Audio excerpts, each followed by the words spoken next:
بسم اللہ الرحمن الرحیم۔ ناظرین کرام، آج رمضان کی 22 تاریخ ہے۔ ہم تزکیہ بالقرآن کے اگلے پروگرام کے ساتھ حاضر خدمت ہیں۔ تزکیہ بالقرآن کے حوالے سے ہمارا آج کا موضوع ہے مراحل قیامت کے احوال، یعنی قیامت کے جو مختلف مرحلے ہوں گے ان میں انسان کے اوپر کیا کیا حالات گزریں گے۔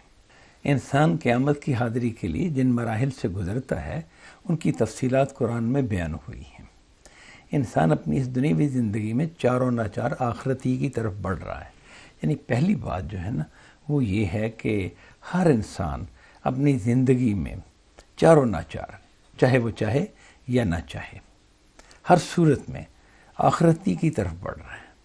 کیونکہ بالآخر ہر بندہ مر ہی جاتا ہے۔ انسان کے سفر کا پہلا مرحلہ موت ہے، یعنی یہ بات کہ یہ پہلا مرحلہ جو ہے آخرت کے طرف سفر کا پہلا مرحلہ جو آنا ہے انسان کو، کہ اس دنیا میں رہتے رہتے پھر ایک دن وہ یعنی فوت ہو جاتا ہے، وفات پا جاتا ہے، مر جاتا ہے، جسے سبھی لوگ جانتے ہیں۔ یعنی اس مرحلے سے تو کوئی بھی ایسا شخص نہیں جو ناواقف ہو۔ دنیا کی چند روزہ زندگی کے بعد یہ مرحلہ ہر انسان پر لازماً آتا ہے، اس سے کسی کو مفر نہیں۔ یعنی یہ ایک ایسی حقیقت ہے کہ اس سے کوئی انکار نہ کر سکتا ہے نہ کوئی کرتا ہے۔ ارشاد باری ہے، بسم اللہ الرحمن الرحیم، کل نفس ذائقۃ الموت۔ یہ سورہ آل عمران کی 185 نمبر آیت ہے۔ اس کا ترجمہ یہ ہے، ہر جان کو موت کا مزہ چکھنا ہے۔ موت کیا ہے؟ اس کی حقیقت یہ ہے کہ اس میں انسان کی اصل شخصیت یعنی نفس انسانی کو اس کے جسم سے الگ کر دیا جاتا ہے۔ یعنی یہ جو قرآن مجید میں بتایا گیا کہ ہر جان کو موت کا مزہ چکھنا ہے، اور ہم یہ دیکھتے ہیں کہ دنیا میں سبھی انسان اپنے اپنے وقت پر مرتے جاتے ہیں، زندگی گزار کے پھر وفات پا جاتے ہیں۔ یہ موت بچپن میں بھی آ سکتی ہے، جوانی میں بھی آ سکتی ہے، اور بڑھاپے میں بھی آتی ہے۔ بڑھاپے میں تو خیر آتی ہی آتی ہے، یعنی بڑھاپے سے آگے کوئی مرحلہ نہیں، یہی کہہ سکتے ہیں شدید بڑھاپا، لیکن بہرحال موت تو آنی ہی ہوتی ہے۔ یہ موت کیا ہے؟ اس کی وضاحت یہ کی ہے کہ اس کی حقیقت یہ ہے کہ انسان کی اصل شخصیت جو اس کے اندر ہوتی ہے، باطنی شخصیت، اسے قرآن نے نفس انسانی کہا ہے، اس کو اس کے جسم سے الگ کر دیا جاتا ہے۔ اس کا مطلب انسان کے دو حصے تھے، ایک اس کا جسم تھا اور ایک اس کے اندر کی شخصیت تھی، باطنی شخصیت۔ تو اس باطنی شخصیت کو جب الگ کر دیا جائے تو اسے ہم کہتے ہیں کہ وفات ہو گئی، بندہ فوت ہو گیا، اس پر موت آ گئی۔ ارشاد باری ہے، بسم اللہ الرحمن الرحیم، قل یتوفاکم ملک الموت الذی وکل بکم ثم الی ربکم ترجعون۔ یہ سورہ سجدہ کی 11ویں آیت ہے۔ اس کا ترجمہ یہ ہے، ان سے کہو تمہاری جان وہی موت کا فرشتہ قبض کرے گا جو تم پر مقرر کیا گیا ہے، پھر تم اپنے پروردگار ہی کی طرف لوٹائے جاؤ گے۔ اس آیت میں ہمیں یہ بتایا کہ یعنی انسان کو یہ بتایا کہ اس کی موت اس کی جو جان ہے، زندگی جو ہے اس کی، جو اس کے نفس انسانی کو الگ کرنے والی بات ہے، یہ ایک موت کا فرشتہ جو ہے وہی اس کی جان قبض کرے گا، یعنی اس کی وہ نفس انسانی کو وہی نکالے گا جسم انسانی سے۔ وہ فرشتہ جو ہے وہ انسان پر مقرر کیا گیا ہے، انسانوں کے اوپر اس کی ڈیوٹی یہ ہے، اسے ملک الموت کہتے ہیں، اس نام سے ہم واقف ہیں۔ پھر تم اپنے پروردگاری کی طرف لوٹائے جاؤ گے۔ تو جب انسان وفات پاتا ہے تو پھر آگے کیا ہونا ہے؟ تو واضح کیا کہ تم اپنے پروردگار کی طرف جاؤ گے، جس نے تمہیں پیدا کیا تھا نا، اسی کی طرف تم جاؤ گے۔ ایسا نہیں کہ موت کے بعد انسان کہیں گم ہو جاتا ہے یا کسی اور دنیا میں چلا جاتا ہے، نہیں، وہ خدا کے پاس جاتا ہے۔ اس موقع پر منکرین کے ساتھ جو معاملہ ہوگا اسے قرآن نے بیان کیا ہے۔ ارشاد باری، بسم اللہ الرحمن الرحیم، وَلَوْ تَرَىٰ إِذْ يَتَوَفَّى الَّذِينَ كَفَرُوا الْمَلَائِكَةُ يَضْرِبُونَ وُجُوهَهُمْ وَأَدْبَارَهُمْ وَذُوقُوا عَذَابَ الْحَرِيقِ ذَلِكَ بِمَا قَدَّمَتْ أَيْدِيكُمْ وَأَنَّ اللَّهَ لَيْسَ بِظَلَّامٍ لِّلْعَبِيدِ۔ یہ سورہ انفال کی 50ویں اور 51 نمبر آیت ہے۔ اس کا ترجمہ یہ ہے، اگر تم دیکھ پاتے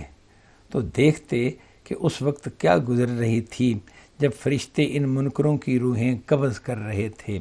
ان کے چہروں اور ان کی پیٹھوں پر مارتے ہوئے، اور یہ کہتے ہوئے کہ اب چکھو جلنے کا عذاب، یہ اس کا بدلہ ہے جو تم نے اپنے ہاتھوں آگے بھیجا تھا، اور اس لیے ہے کہ اللہ اپنے بندوں پر ذرا بھی ظلم کرنے والا نہیں ہے۔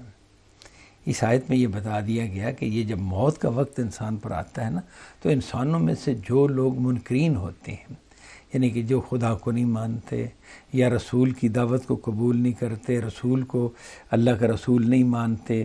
اس کی رسالت کا انکار کرتے ہیں یا آخرت کو نہیں مانتے، تو ان کے والے سے بتایا کہ جب فرشتے ان کی روحیں نکالتے ہیں تو وہ روحیں کس حال میں نکالتے ہیں؟ ان کے چہروں پر مارتے ہوئے، کوڑے مارتے یا جو بھی کوئی، یہاں وہ واضح نہیں کیا گیا کیا چیز مارتے ہیں، یعنی ان کے چہروں پر اور ان کی پیٹھوں پر مارتے، ان کے چہروں پر، ان کی کمروں پر مارتے ہوئے، اور یہ کہتے ہوئے کہ اب چکھو جلنے کا عذاب، یعنی اس مار سے انہیں کوئی جلن ہوتی ہوگی، کوئی جیسے آگ سے جلنے کا عذاب ہوتا ہے، اسی طرح اس مار سے بھی جلنے کا عذاب ہوتا ہوگا، یا جو عذاب آگے ہونا ہے اس کے حوالے سے بھی یہ بات کہی جا سکتی ہے کہ اب جلنے کا عذاب چکھو، یہ اس کا بدلہ ہے جو تم نے اپنے ہاتھوں آگے بھیجا، یعنی جو اعمال تم نے اختیار کیے، جو خدا کا اور آخرت کا اور ایمانیات کا، جتنے بھی ایمانیات ان کا انکار کیا، تم نے ایمان قبول نہیں کیا، تم نے رد کر دی ان سب باتوں کو جو اللہ کے رسول لے کر آئے تھے، تو پھر اس کے بدلے میں اب یہ تمہاری موت اس سزا کے ساتھ واقع ہو رہی ہے، یعنی تمہاری جان اس سزا تمہیں دیتے ہوئے نکالی جا رہی ہے۔ اور دوسرا پوائنٹ یہ ہے کہ اللہ اپنے بندوں پر ظلم کرنے والا بالکل نہیں ہے، یہ تم پر ظلم نہیں ہو رہا، یہ تو تمہارے جو اعمال تھے ان کا بدلہ مل رہا ہے تمہیں، یعنی جس کے اس طرح کے اعمال ہوں گے اس کے ساتھ، یعنی حق بات یہ ہے اور انصاف کی بات یہ ہے کہ یہی سلوک ہونا چاہیے کہ جب وہ دنیا سے جا رہا ہو تو اس کی موت سختی سے آئے، اس کو سزا دیتے ہوئے اس کی جان نکالی جائے۔ رسولوں پر ایمان لانے والے کفر و شرک اور ظلم و عدوان سے بالکل پاک مومنین کا ذکر کرتے ہوئے فرمایا۔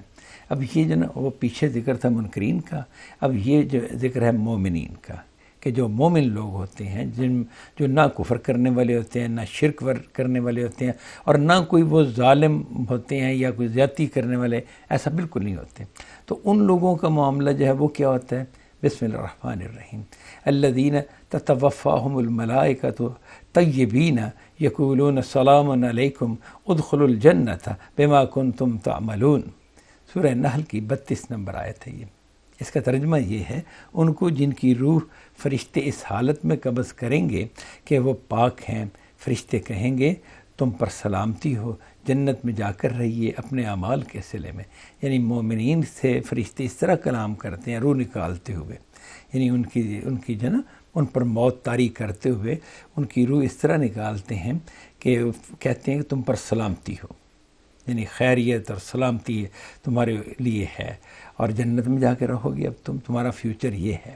یعنی ادھر کہا کہ تم جلن کا عذاب چکھو، یعنی کہ تمہیں اب جو مستقبل ہے وہاں پہ وہ آگ میں جلنا ہوگا، ان کو کہا اب تمہارے جو فیوچر ہے وہ یہ ہے کہ تم جنت میں جا کے رہو گے، تو جنت میں جا کے رہو اپنے اعمال کے صلے میں، تم نیک اعمال والے تھے تو نیک اعمال کا صلہ تو پھر اللہ جنت ہی دیتے ہیں۔ موت کا مرحلہ جو ہے وہ پہلا مرحلہ تھا جو انسان کو نا آخرت کی طرف جب اس کا سفر ہو رہا ہے تو پہلا مرحلہ موت ہے۔ دوسرا مرحلہ جو ہے نا وہ برزخ ہے، موت کے بعد تمام انسان قیامت تک برزخ میں رہیں گے۔ ارشاد باری ہے بسم اللہ الرحمن الرحیم، من ورائہم برزخ الی یوم یبعثون، مومنون کی یہ سویں آیت ہے۔ اس کا ترجمہ یہ ہے، ان کے آگے اب اس دن تک ایک پردہ ہوگا جب یہ اٹھائے جائیں گے، یعنی جب موت طاری ہو گئی، وفات ہو گئی، تو اب کیا ہے معاملہ؟ اب یہ ہے کہ ان روحوں کے آگے یہ جو بھی نفوس انسانی نکلے ہیں ان کے آگے ایک پردہ ہوگا، اور یہ اس وقت تک ہوگا کہ جب تک قیامت نہیں قائم ہونی، یعنی موت کے بعد جو ٹائم گزرنا ہے یا موت کے بعد کا جو وقفہ ہے قیامت کے آنے تک، جس میں انسان میدان حشر میں اکٹھے کیے جائیں گے، یعنی دوبارہ جسم اور روح ملیں گے، یعنی روحیں دوبارہ جسموں میں آئیں گی، یعنی موت کے بعد دوبارہ جی اٹھنے تک کا جو وقفہ ہے، اس وقفے میں یہ لوگ ایک پردے کے پیچھے ہوں گے، یعنی ان کے آگے ایک پردہ ہوگا، اور بس یہ نہ تو پیچھے لوٹ سکیں گے نہ آگے کہیں جا سکتے ہیں۔ اگلا مرحلہ اسی وقت ہوگا جب یہ اٹھائے جائیں گے۔ قبر کا لفظ مجازاً اسی عالم کے لیے بولا گیا ہے۔ اس میں انسان کی زندگی جسم کے بغیر ہوگی، یعنی یہ جو برزخ کی زندگی ہے نا، اسی کو قبر کا لفظ بولا جاتا ہے اسی کے لیے، کہ بھئی انسان جب مر جاتا ہے تو وہ قبر میں اس کے لیے اچھے حالات ہوتے ہیں یا برے حالات ہوتے ہیں۔ جیسے عام محاورتاً بولتے ہیں قبر خدا کرے تمہاری قبر ٹھنڈی رہے، یا فلاں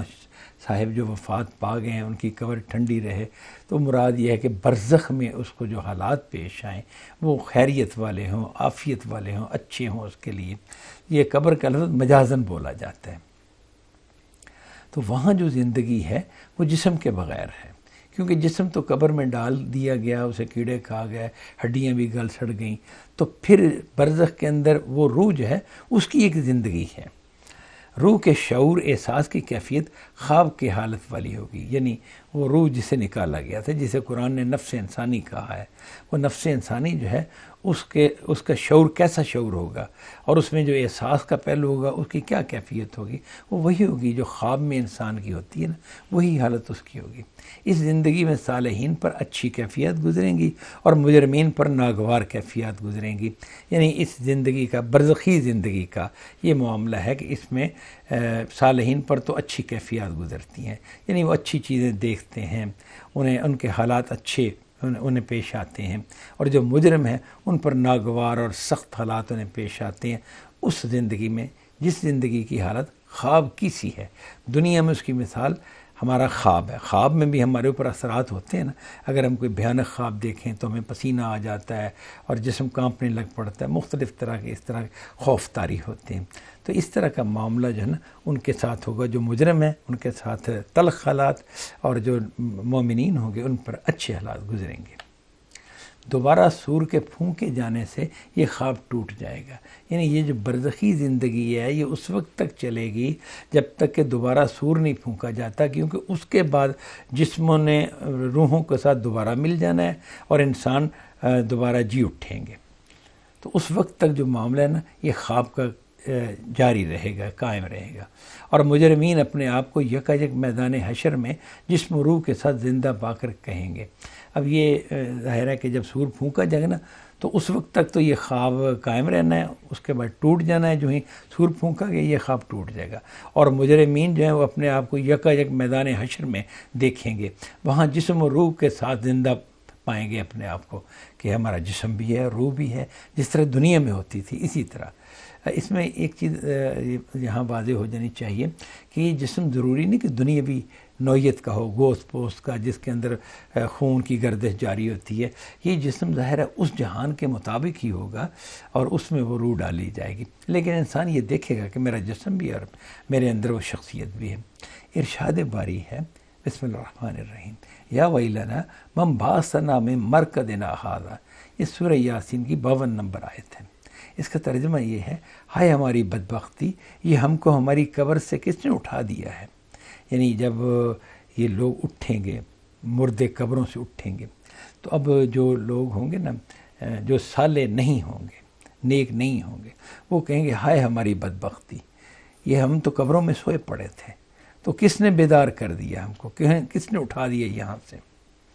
تو اس کا مطلب ہے کہ وہ ایک مرحلہ گزرا اور یہ اگلے مرحلے کی طرف یہ لوگ بڑھے ہیں۔ برزخی زندگی میں شہداء کے حوالے سے قرآن کا بیان ہے کہ اب یہ جو برزخی زندگی گزری ہے نا، اس میں پھر بہت نیک لوگ بھی ہوتے ہیں اور بڑے بدبخت بھی ہوتے ہیں، تو قرآن مجید نے اس پہلو کو بھی واضح کیا ہے اور باقاعدہ کچھ تفصیل بتائی ہے۔ قرآن کا بیان ہے کہ بسم اللہ الرحمن الرحیم، وَلَا تَحْسَبَنَّ الَّذِينَ قُتِلُوا فِي سَبِيلِ اللَّهِ أَمْوَاتًا بَلْ أَحْيَاءٌ عِندَ رَبِّهِمْ يُرْزَقُونَ فَرِحِينَ بِمَا آتَاهُمُ اللَّهُ مِنْ فَضْلِهِ وَيَسْتَبْشِرُونَ بِالَّذِينَ لَمْ يَلْحَقُوا بِهِمْ مِنْ خَلْفِهِمْ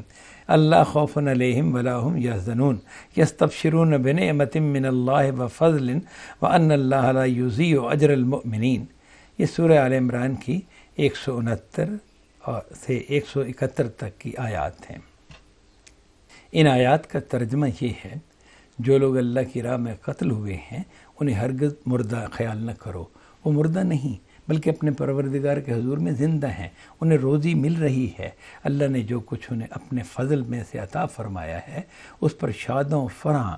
ان کے اخلاف میں سے جو لوگ ابھی ان سے نہیں ملے ان کے بارے میں خوشیاں منا رہے ہیں کہ خدا کی اس بادشاہی میں ان کے لیے نہ کوئی خوف ہے اور نہ وہ کبھی غمزدہ ہوں گے، اللہ کی نعمتوں اور اس کے فضل سے خوش وقت، اور اس بات سے کہ ایمان والوں کے اجر کو اللہ کبھی ضائع نہ کرے گا۔ یعنی ان آیات میں بتا دیا گیا کہ جو شہداء ہیں، اللہ کی راہ میں شہید ہونے والے لوگ ہیں، اللہ تعالیٰ انہیں روزی دیتا ہے، انہیں ایک زندگی عطا کی جاتی ہے، اور ہمیں کہا گیا کہ ان کو مردہ نہ سمجھنا، یہ اللہ کے پاس زندہ ہیں۔ جب زندہ ہیں تو پھر ان روزی بھی خدا دے رہا ہے، اور یہ ان حالات میں بڑے خوش ہیں، اس روزی سے وہ لطف اندوز ہو رہے ہیں۔ اور جو ان کے پیچھے لوگ رہ گئے ہیں، ان کے رشتہ داروں میں سے جو لوگ جو ابھی ان سے نہیں ملے، یعنی جو ابھی دنیا میں ہیں لیکن ان سے ملنے والے ہیں، تو ان کے بارے میں انہیں خوشخبری دی جاتی ہے کہ آپ کے فلاں رشتہ دار جو ہیں وہ بھی شہید ہو کے آپ کے پاس آنے والے ہیں، تو اس پر وہ بہت خوش ہوتے ہیں۔ خدا کی اس ابدی بادشاہی میں ان کے لیے نہ کوئی خوف ہے اور نہ وہ کبھی غمزدہ ہوں گے، یعنی کہ یہ جس میں اب وہ داخل ہوئے ہیں، جس میں ان کی زندگی کی جو اب ابتدا ہوئی ہے موت کے بعد، ابدی زندگی کی جو ابتدا ہوئی ہے، تو یہ خدا کی بادشاہی میں داخل ہو گئے ہیں۔ یہاں پر کوئی خوف نہیں ہے، یعنی مستقبل کا کوئی خوف نہیں ہے، اور نہ ان پر کوئی غم جو ہے وہ ماضی کا کوئی پچھتاوا ہوگا، اور نہ آئندہ کوئی غم ان پر آنے والا ہے۔ اللہ کی نعمتوں اور اس کے فضل سے خوش وقت، یعنی کہ یہ بہت خوش ہیں کہ اللہ کی نعمتیں انہیں مل رہی ہیں اور اللہ کا فضل ہوا ہے، اور اس بات پر کہ ایمان والوں کے اجر کو اللہ کبھی ضائع نہ کرے گا، یہ انہیں یقین ہے، ان کو پتہ ہے، اور اللہ تعالیٰ نے ان کے اعمال کا تو ان کو اجر دیا بھی ہے، یعنی دینا شروع کر دیا ہے۔ سرکش مجرم فرعون اور اس کے پیروکاروں کے بارے میں ارشاد باری ہے،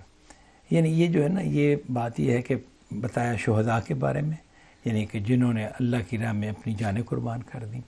اب یہ بتایا کہ بڑے مجرم، مثلا فرعون جو ہے، فرعون کے حوالے سے یہ ہمیں بتایا گیا کہ اس کا کیا انجام ہوا، برزخی زندگی میں اس کے کیا حالات ہیں۔ ایک انجام تو دریا میں ڈوب جانے سے ہوا، پھر اس کے بعد اگلے حالات جو برزخی زندگی ہے اس کی، وہ کیسی گزر رہی ہے۔ ارشاد باری ہے،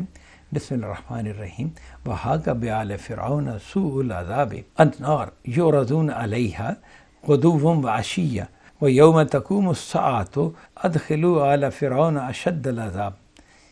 یہ سورہ مومن کی 45 اور 46 نمبر آیات ہیں۔ ان کا ترجمہ یہ ہے، مگر فرعون والوں کو اس کے بعد برے عذاب نے گھیر لیا، دوزخ کی آگ کے جس پر وہ صبح و شام پیش کیے جاتے ہیں، اور جس دن قیامت برپا ہوگی حکم دیا جائے گا کہ فرعون والوں کو بدترین عذاب میں داخل کرو۔ اب یہ فرعون اور اس کے جو پیروکار تھے، ان کی برزخی زندگی کیسی ہے وہ بتایا کہ ان کو تو برے عذاب نے گھیر لیا ہے، اور دوزخ کی آگ جو ہے نا، وہ ان پر صبح و شام پیش کی جاتی ہے، یعنی انہیں دکھائی جاتی ہے کہ یہ وہ آگ ہے دوزخ کی، یا یہ وہ علاقہ اور حصہ ہے دوزخ کا جس میں تمہیں جانا ہے، جس میں تمہیں ہمیشہ ہمیش کے لیے رہنا ہے۔ یہ انہیں دکھایا جاتا ہے۔ ظاہر ہے کہ یہ ان کے لیے انتہائی تکلیف دہ اور خوف کی بات ہوگی، اور جس دن قیامت برپا ہوگی حکم دیا جائے گا کہ فرعون والوں کو بدترین عذاب میں داخل کرو۔ یعنی ابھی وہ قیامت والا مرحلہ نہیں آیا کہ جب مردوں نے جی اٹھا نا، وہ مرحلہ نہیں آیا، تو جس دن وہ قیامت کا مرحلہ آئے گا تو اللہ تعالیٰ اس دن حکم دیں گے کہ فرعون والے جو لوگ ہیں ان کو بدترین عذاب میں داخل کر دو، یعنی شدید عذاب میں۔ اس کے بعد شدید عذاب کا معاملہ آگے ہے، اس سے پہلے کیا ہے؟ اس سے پہلے یہ ہے کہ برزخی زندگی میں انہیں وہ آگ پر پیش کیے جاتے ہیں، یعنی آگ ان کے سامنے لائی جاتی ہے، یا انہیں آگ کے پاس لایا جاتا ہے کہ جس آگ میں وہ پڑنے والے ہیں۔ یہ قرآن مجید نے جو مختلف مراحل انسان پر آنے ہیں نا برزخی زندگی کے اندر، ان کے بارے میں بتا دیا ہے۔ وآخر دعوانا ان الحمد للہ رب العالمین۔